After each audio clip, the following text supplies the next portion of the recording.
SGA being MVP. He joins us on set now. And I understand that Shai, he had some very special gifts, a very special way to celebrate this with his entire team. What more details can you tell us? So, Malika, the Thunder had an event planned for Shai Gilgeous-Alexander last night to celebrate the MVP award, but what awaited all of his teammates was a special gift basket.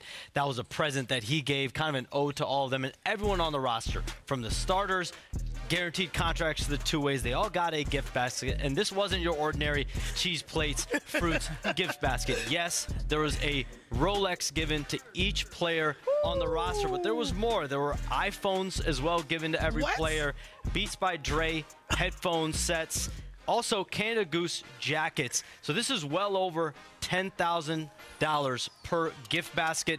But the coolest part might have been, I'm told, there was a 68-14 record emblem on each of those jackets to signify the team success that they had and commemorate how well this team was around Shai Gilgeous-Alexander. I'm just saying, Shams, the bar has been set. The next award you win when you come to the NBA Today set. I feel like I'm your teammate in my head. I'm your teammate. And today we'll make an email connection with one of the 10 people. grand a basket, please. 10 send grand it. a basket. Absolutely. I mean, but Shai has been the first. We talked to Nick Gallo earlier this week about the unity that this team has and how much they want to celebrate in all of these wins together. It's something that's very authentic to this team. Yeah, so this award is very much an organic award. If you look at what happened when Shai arrived here in 2019, they started a rebuild. First, they were a 20-win team, then a 40-win team, then a 50-win team, then a 60-win team. They went from a lottery to the play-in, to the playoffs, now they're contender. And so their rise as an organization has mirrored Shai's rise up the ranks. And so this is the height of achievement for individual award you can have in the NBA. And obviously the Thunder are hoping that mirrors with the highest achievement as a team in the coming month. Nikola Jokic had 29 first-place votes, a distant second here, but someone we expect to be in the mix for years and years to come. But Denver now is focusing in on their future, and that starts with even this summer here, Shams. What more can you tell us about how that is crystallizing for Denver? They've got their head coach, their full-time head coach. David Adelman finished the year as the interim. I'm told they have reached agreement on a deal to make him the full-time franchise's next head coach. David Adelman, 3-0. He went after taking over from Michael Malone at the very tail end of this regular season. Then he led them to one win away from the NBA Western Conference Finals. And so this is something that they're very comfortable with. They've been impressed with David Adelman since he took over. Under some very difficult circumstances, he led the way. And we saw Aaron Gordon, Nikola Jokic, several players come out and really stamp him as the coach potentially moving forward. But they have a lot of decisions to make. They still have to figure out who their next general manager is going to be, and they're going to make some roster changes too. This roster will not be the same next season. It's pretty impressive to go from just having 3 regular season wins, having more postseason wins and regular season wins is not something we see very often. So certainly congratulations to officially the head coach, David Adelman, here of the Denver Nuggets. But sticking here with Oklahoma City, one thing we know about SGA, he only is going to raise his game after being named MVP. And if history says anything, that is certainly a trend that we have seen before. I can't wait to hear the roar when he finally takes the floor. But looking back here, if we could, Director Matt, this is something that is a little bit of a trend because MVPs, they tend to ball out in their first game after winning the award. You don't believe me? I mean, look at this. How about Larry Bird, 1986? That was his 3rd straight MVP award. It was given to him ahead of Game 2 of the finals that year, and then he dropped 31, 8, and 7. And then in 98, Michael Jordan, 5th and final MVP ahead of Game 2 of the East Finals. His Ernest dropped 41 points on the Pacers. Big win there as well.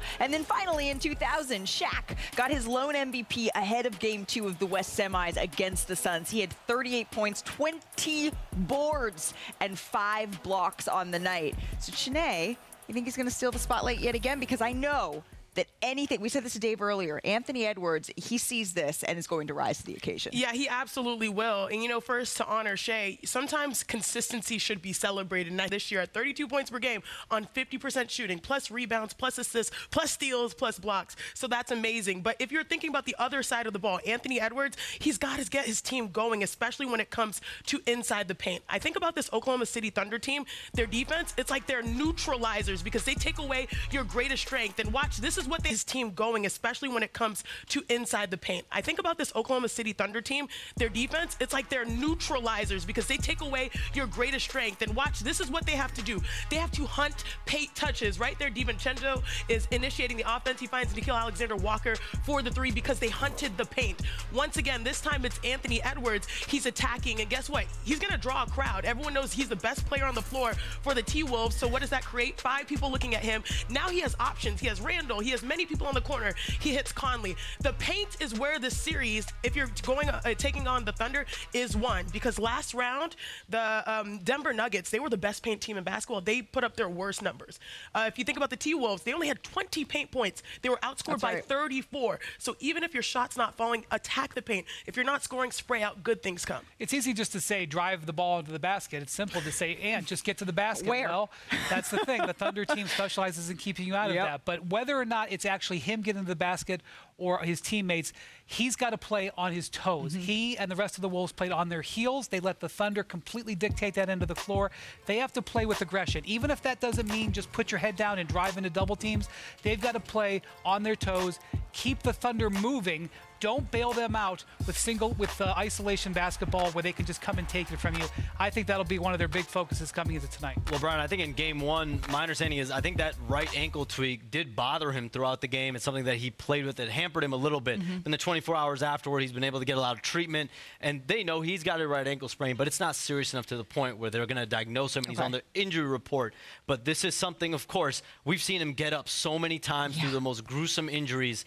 He's uncanny the way he's able to do that. And you know what's interesting, Shams? When you roll your ankle, you're out there. Sometimes you settle for shots. This last game, game one, what you saw was his average shot distance being 26 feet, which is the furthest he's ever had in his career. So sometimes when you're dealing with Knicks and Knacks, you feel like you can shoot the ball instead of being one of the most explosive athletes and attacking the rim. And certainly it would help. And his teammates even said it, Naz Reid, if they can hit some open shots, it'll help draw defenders out and create a little bit more space for him to operate as well. All things we're going to be keeping an eye on here in game two. Shams, thank you so much for stopping by. And bring us a gift basket appreciate it. next time, though, we maybe expect a couple gifts. Well, the Wolves will look to even the series tonight. Who knows how New York fans are going to respond after Tyrese Halliburton some money. ripped their hearts out. Somebody should buy him a watch.